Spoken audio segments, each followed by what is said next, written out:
Hi, I'm Ben Gromicko from InterNACHI, and we're going to inspect this pool. We're going to do a pool inspection. Now, what do I inspect as a home inspector when inspecting a pool?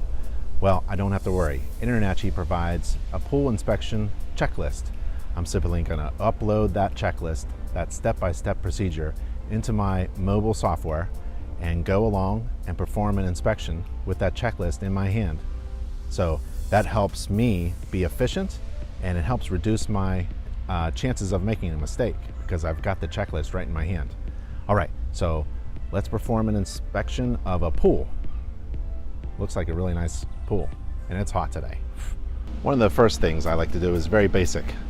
I basically walk around the perimeter of the pool and check out the pool itself, like the water quality and the surroundings. This is a brand new pool, so I'm gonna take a look.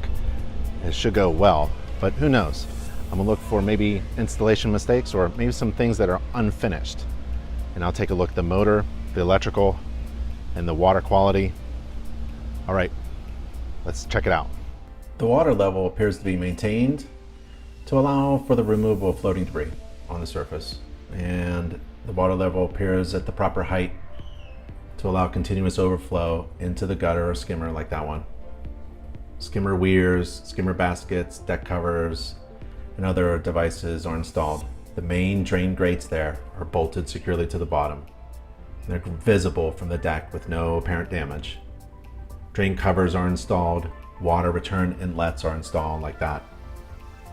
The pool seems to be vacuumed daily. No debris visible. The water appears clean. No discoloration of the water.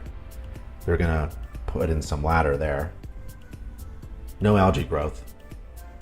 And the surfaces, the concrete surfaces, the decks, surrounding patio areas, they're not cluttered. There's adequate fencing and gates installed. There's unfinished electrical wiring that's live actually. And the pump is secured to the base, operating quietly. Bonding and grounding should be readily visible. Hair and lint strainer basket should be clean of debris.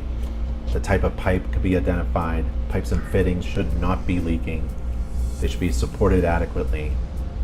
They shouldn't be showing signs of calcification, corrosion, or deterioration. The air pressure relief valves should be installed. Air filter tanks should be accessible. The filter brand should be identified. GFCIs should be installed. All the piping, filters, and components should be labeled, tagged, or color-coded. There should be adequate storage space provided for the equipment and for maintenance. A clean sight glass or visual outfall should be provided.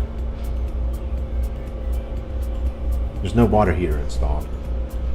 Now you can test the pool water at a frequency that's either required or desired. And all the water quality and chemical levels could be within the acceptable ranges for the current test. Bacteriological water analysis can be performed on a regular basis. The skimmer weirs here, the baskets, the deck covers, the flow adjustment devices should be installed and functioning. And the water level appears at a proper height to allow continuous flow of water into the gutter and skimmer. Now in some areas there are specific components related to drowning prevention, like an enclosure that isolates the swimming pool from the home, a gate that's self-closing and self-latching that can accommodate a key lockable device. The inlets and the jets and the other components are in good shape. Now the pool shell appears smooth without any readily visible defects. There's the step there, egress, but it's actually not blue tile. It's a thick rubber membrane that's installed on top of the concrete interior of the pool. So this is a defect, the pool rubber membrane shell. The top seam here is bulging out and slipping away and it's detached. The surfaces leading to the pool and out of the pool, the egress, and the deck and the steps, they should be slip resistant. There are no lights installed. So I'll take a look around. Up, there's the corner here, it's a bit loose. That's pulling away. There's no electrical wiring passing over the pool, that's good. And the steps, again, should be slip resistant and they're not, but there's adequate egress and steps from the pool. There are no hose bibs installed near the pool, and the pool should be covered when not in use. I don't see a cover.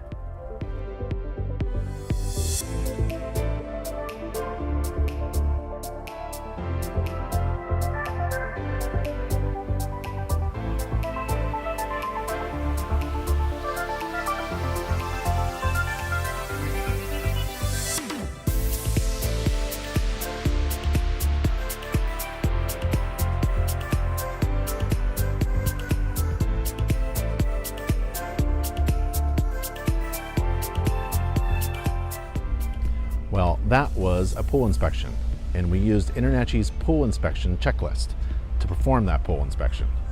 Hope you enjoyed it, and my name is Ben Gromicko from InterNACHI, and I'll see you on the next pool inspection.